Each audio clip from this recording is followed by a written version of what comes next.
Hey everyone, welcome to Nerd Talk. I'm Mike, And I'm Chris. and today we're going to be doing just a small little recap of the Pokemon Nintendo Direct that just happened today on June the 5th. Just kind of give you our thoughts, our impressions, and general our feelings towards the game at this point. Feel free to leave any comments below with your thoughts. If you agree or disagree, we'd love to hear from you. And with that, let's get started. So, Chris, what do you want to discuss first? Anything that stood out to you? So I want to talk first about the open world concept. Okay. It looked very interesting. So they're going to have, it seems like they're going to have this wild area. It's weather dependent. So depending on if it's raining, if it's snowing, night, day, seems like that will determine what kind of Pokemon come out as well for you to catch. Absolutely. I have to admit I'm really stoked about that. After watching the last trailer, I was a little disappointed with the fact that it looked like it was just random encounters again, sort of a step back from Let's Go. And while Let's Go was fun and a nice nostalgic adventure, I was a little disappointed in the fact that it was only the Pokemon Go catch mechanics and there was no battles. Yeah. So knowing that they were bringing the battle system back, I was like, oh, but they're taking a step back with random encounters. But no, lo and behold, this was a nice surprise. There are free roaming Pokemon. You can catch them. They change, as you mentioned, with the difference in seasons, the time of day. So yeah, this is absolutely really exciting. It's definitely gotten me stoked. It went from me basically deciding not getting this Pokemon right away to like I think I might get this day one. I was the same way. And I'm interested to see if they'll try and incorporate with real world weather. I don't know if the Switch has that capability. Up to the internet or not. If it track your weather, If there's or like if a it'll GPS just be, yeah, or or if it'll something. just be randomized. I assume it'll be randomized. I assume for the just game. because not everyone will have that online feature. Yeah, I think was it Sun and Moon or was it a previous series that there was the time in the day matched your actual time. So if you were a person who worked in the day could only play at night, you'd only be playing the game at night, which was kind of for children who come home from school, they get time to play during the day. But Yeah. for an adult, it kind of sucks depending on your work schedule. If you work nights, for example, you're only playing during the daytime.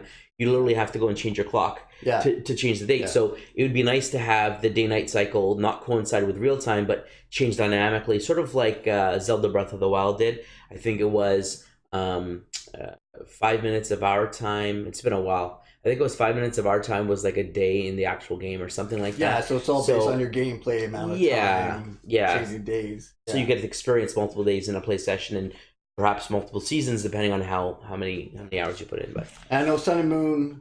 So Sun was normal time, so day was day, night was night, and Moon was night Reverse? was day. And there you go. I had Sun. so it was So they made that time. But I would like to see all the way actual gameplay time, Yep. accumulating. Hey, will Absolutely. work out for everyone. So with the open world, the wild area that they called it, they mentioned that it connects to the various towns. So they didn't specify whether there would be more than one of these wild areas. Yeah.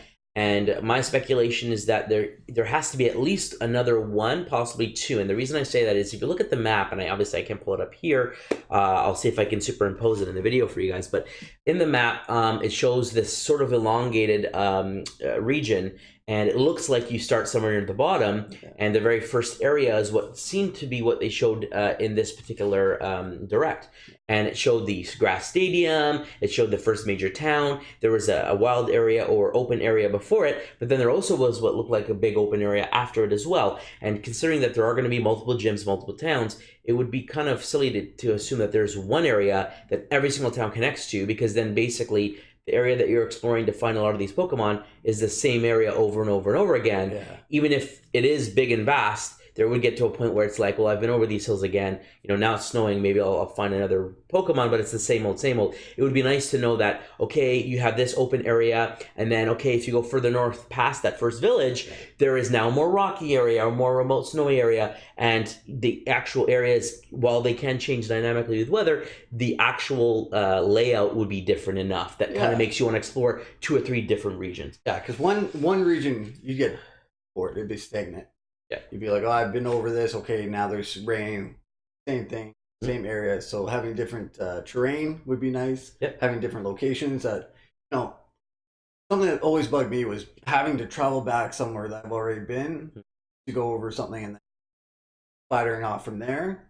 I like, flowing the game natural way, coming to different areas, Yep. and then if you make it back there later on, that's fine, but not constantly having to go back to the location Yep. and just farming that area. Absolutely. It gets boring.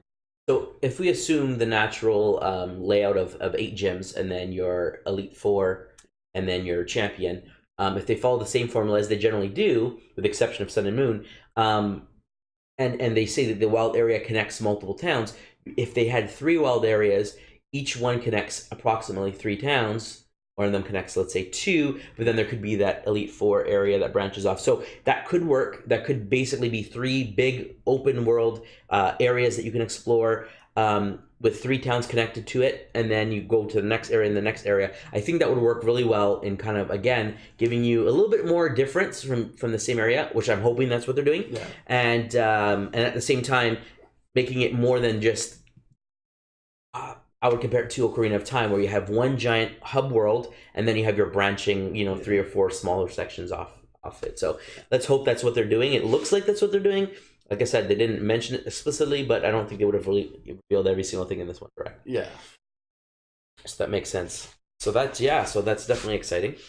Really stoked about that. What else did you want to discuss here? So they also brought up this new feature, Dynamax. Dynamaxing. Yes. So they have 2 kind of dynamics to that. Okay. The first one is you being able to Dynamax your own Pokemon. So in case those people haven't seen it, it's large your Pokemon. They have increased power. They're super large, and they have a powerful max move, they call it. It can be used once during a battle, but your Pokemon stays big for 3 turns. You have to it's similar to the Z move or the Mega Evolution? The Mega Evolution. Yeah. This is the new form. They even have it looks like a wristband that kind of glows before you throw the Pokeball, and it causes it to enlarge. So it's similar to the Z-Ring feature.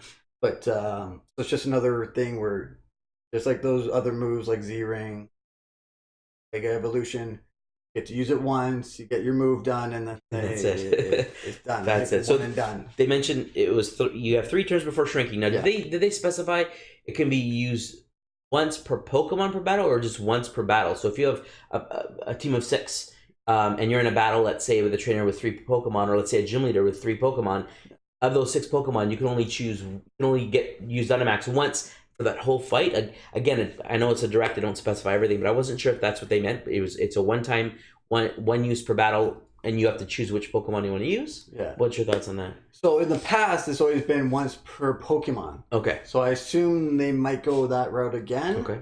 But I think leaving it for 3 turns, because they're stronger, they might take less damage, especially if your other Pokemon. Yes. So that might be the only turns. But I think it would be 1 Pokemon. Yeah, 6. You could, I guess, maybe use 6 moves. Times. Yeah, because they showcased the gym leader Milo, I believe his name was. I'm assuming it's the first gym leader you come across, and he used it on his Pokemon. Now we would assume that he has more than 1 Pokemon, as most gym leaders do. The question is, and they kind of made it sound like foreshadowing here that all gym leaders will use this ability because all the stadiums are giant. Yeah. So we don't know if each Pokemon the gym leaders are going to use this. If that's the case, then you're going to be fighting more than 1 Dynamax Pokemon. You'd assume that you'd have to be able to do the same on your end, right? Yeah. I would think the first Pokemon gym battle might be, he might only use it for his last one. Okay. And then as you progress through the gym leaders, maybe they might use it more with different Pokemon. Okay. Just to try and get you comfortable with the game, build up your level and difficulty harder as you grow up. I know we were speaking a little bit before we went on about how we saw the big gyms, and we thought that this might be the opportunity for them to add a new feature, absolutely, like Nintendo. Party. If you're listening, pay attention here. Like a Mario Party type of thing where you can play with your Pokemon. Yes. Have different games or activities that you can do outside of battling and play with your Pokemon. Because in the past, in different games they had, they'll give your Pokemon berries, style them, clothing, fashion shows, and stuff like that. So I was hoping that they would announce some sort of interactive game where Absolutely. you could play with someone, or you could do things on your own against a computer, or things. It doesn't Absolutely. look like they're going that route. Well, especially the fact that it's a Switch and you're talking about multiplayer. They announced, which we'll get to in a minute regarding the raids, they talked about local multiplayer and random online. So they do have that connected experience. They do have that co-op. They do have that multiplayer options here. They could have taken it a step further and allowed you to do this, what we assumed would be like a soccer game or some sort of mini game, an event to play with others. Or like you said, even if you each require your own Switch, you take a team of 2 Pokemon or 3 Pokemon and you do a little relay course or something. Yeah. They just could have done so much more. And while it's still possible, there could be holding a couple of things back. It didn't seem like it from this trailer. And I mean, I'm sure they will have some sort of mini game type thing. It probably will be another, cute Pokemon fashion show. Take care of your Pokemon like they did with Let's Go.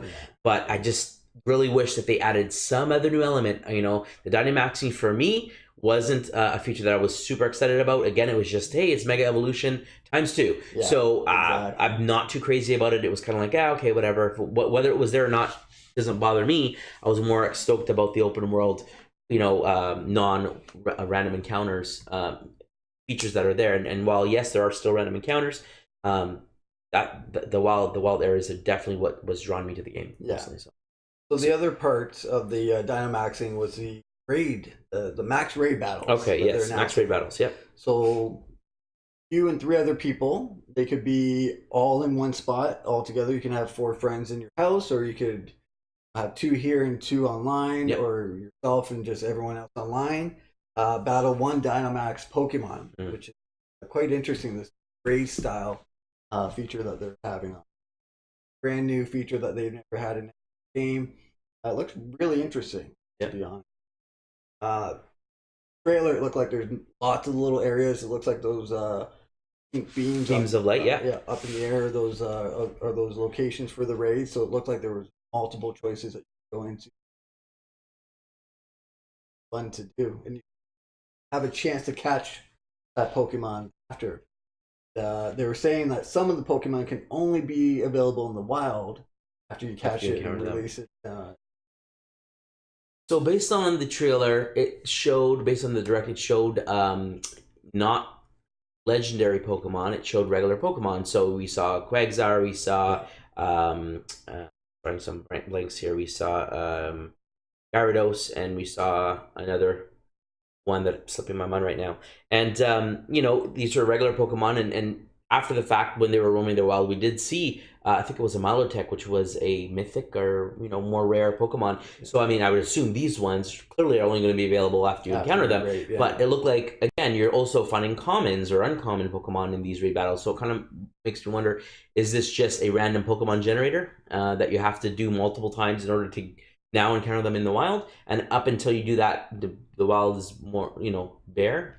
I don't know. I hope not. Yeah. But I mean, they're definitely going to want people to interact and play with each other. So I understand that they're going to want to make sure that people are taking advantage of this new system. So I really hope that doesn't mean that the world's going to be barren to start, and then slowly it'll fill in as you start progressing more. What are your thoughts on that? I think they're just going to hold back a few Pokemon. Okay. I think it's going to be pretty, especially with all the weather changing. You'll have to have a stock of Pokemon. You'll have to catch a bunch before you can even start raiding a team to raid and absolutely. choose. So you'll have to collect a few. But there still are random encounters that we saw them going to a bush, and I think Pikachu popped out or whatever. So I'm hoping it's not. You start the game with random encounters, and then slowly you build out your wild encounter rate. I mean, if that is how it has to be, then at least by the time you're at the end of the game, you have this beautiful world you can walk through and enjoy. But I really, really hope that the wild encounters are available from the start. It looks like it will be. Yeah, I hope so as well. And then it'll just get more and more lush the more of these max raid battles that you. Yes, max raid. So yeah, that sounds interesting. It's definitely something I'm going to give a go. I think my son will be interested in playing with some of his friends. Unlike it was in the past, having to link up and just do a trade or something. Now it's like, hey, we can actually physically see each other in each other's games and play together. So that looks like it's going to be fun. Yeah, very nice. So another thing they announced were 2 new quarter characters. Okay. So they have Professor Magnolia, I Yeah, believe it was, Magnolia. and her assistant Sonia, Yes. which I believe is her niece. Niece I or believe granddaughter or granddaughter, something yeah, like something that. like Yeah, yeah. that. So it seems like they'll be your support ones. So that's Mhm. the newest professor. I assume all your transferred Pokemon as well. Yeah, So, which now kind of makes sense, why they last week they had that Pokemon conference where they announced Pokemon Sleep and they announced all this other stuff and then they announced Pokemon Home. home. And Home is Yes. connecting Pokemon Sword and Shield with Pokemon Bank, it's connecting Pokemon Let's Go, and I'm like, okay, that makes sense because you're gonna want to bring a lot of the Pokemon that probably aren't in this game Yeah. over to this game, especially if it means they can be out in the wild, which would be phenomenal. If you could bring, all 700 and change Pokemon Yeah. and actually have 3D renderings in this game, that would be right there a huge sell for a lot of people Yeah. because a lot of people are interested in having them out and about. Now, I didn't see from this trailer that there were any Pokemon following you. Notice that? No, at I didn't all? see like Pokemon Go where you have your partner. Yeah, that follows following you around. You didn't see I that? didn't see that at all. In I the hope that's an trailers. option that they're just not showcasing, or maybe it's too taxing for the system. But I really hope that they find a way to, even if it's just your starter, some way to have a Pokemon follow you. I mean, that was a cool thing to have. Like, Yeah. pick your favorite Pokemon and away you go. Yeah, and you could ride them and it looked cool. I know my son always enjoyed changing up his Pokemon that were his partners. So I see riding Onix or flying on Charizard or anything. Very cool. They've already had that feature for the Switch on Pokemon Let's Go. Exactly. So unless you say, like you said, it was too taxing on it.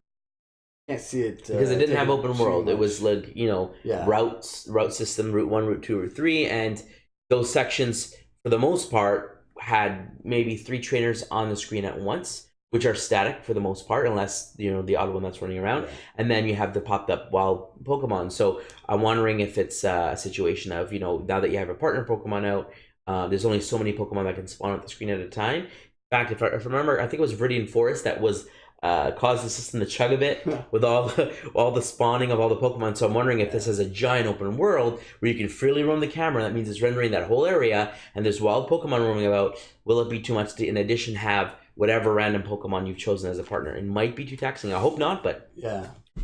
I guess we'll have to wait and see if that's a surprise or not. And then the last thing I wanted to bring up was your thoughts on the 2 new Pokemon, or the 2 new legendary Pokemon. Okay, so that's Zacian and Zamazenta. Yes. Said that right? I kind of set you up for that because I did not want to pronounce either one of those. So All right. I'm throwing it over in your corner. So Zamazenta is the shield-looking wolf, and we've got Zacian as the sword-carrying wolf. Correct.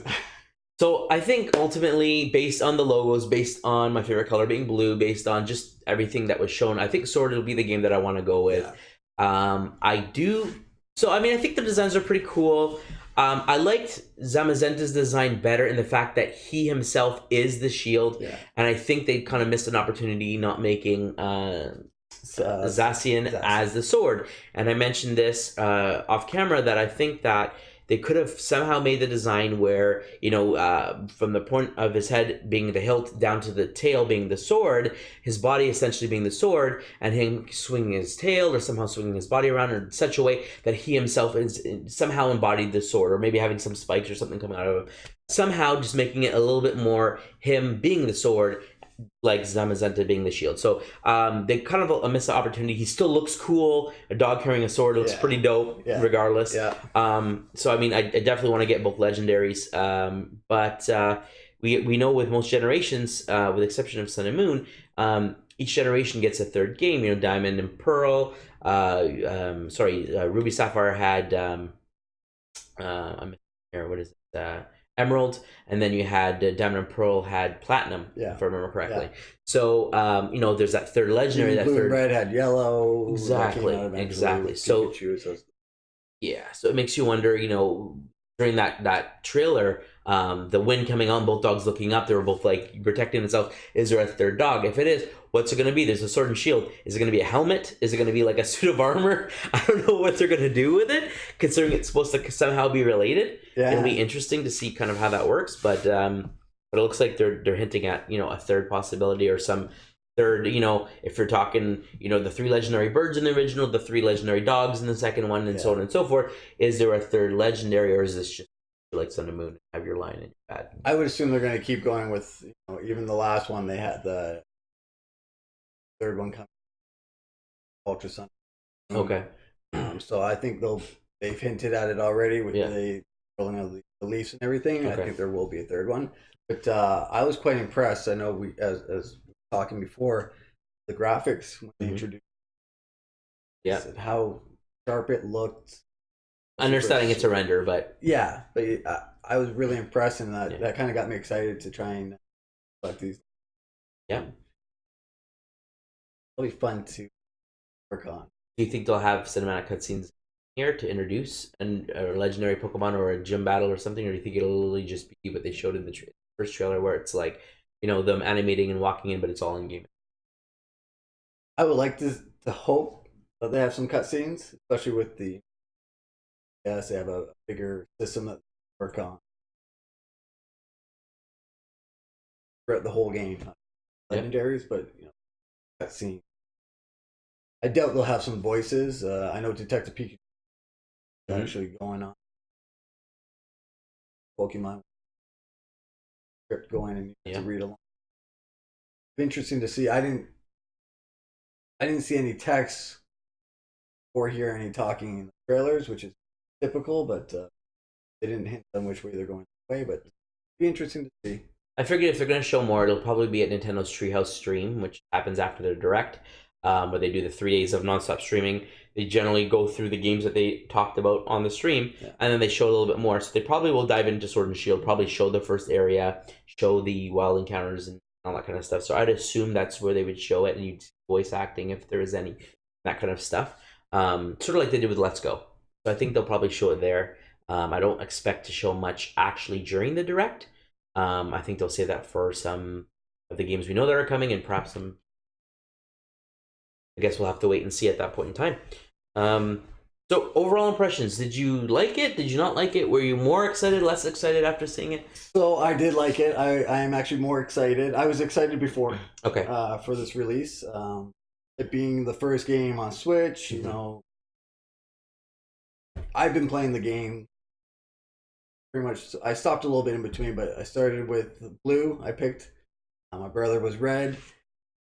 And I even played Ultra Sun and Moon. So I was really excited to know that they're keeping Pokebank because I have my bank quite full with Pokemon. So I'll be transferring that over. And so after this direct, I'm excited for.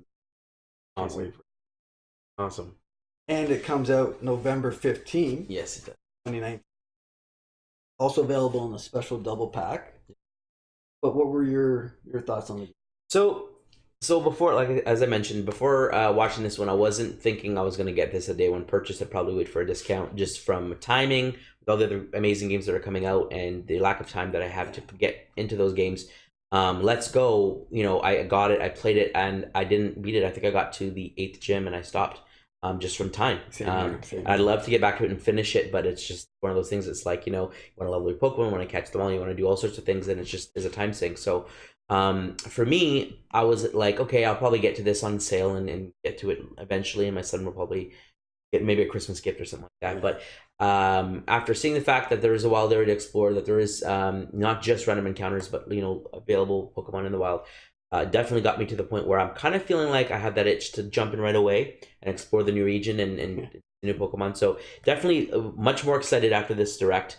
Like I said, the Dynamax is nothing for me to get excited. I couldn't care less if that's the new feature. Not a lot of new Pokemon were shown, but obviously they don't want to spoil everything. So I'm excited to see what new stuff is going to appear, and ultimately, yeah, I think I'm excited to I'm very close to thinking this might be a day one purchase. Yeah. We'll have to wait and see. The double pack is probably going to be no for me if they don't have any discount with it. But ultimately, we're going to hope that there are some E3 deals, and we'll have to. Absolutely. So there you have it, folks. Those are our impressions on the Nintendo Direct for June the 5th. What do you think? Do you agree with us? Do you disagree? Are there any things that we missed that were in the presentation that you want to discuss? Perhaps the champion, the rival, the gym leaders, anything that we didn't cover that perhaps you feel like you'd like to discuss, please leave a comment below. And as always, if you like our videos, please subscribe. We really appreciate it and support. Hit that like button. Absolutely, we really appreciate it. And until next time, stay nerdy.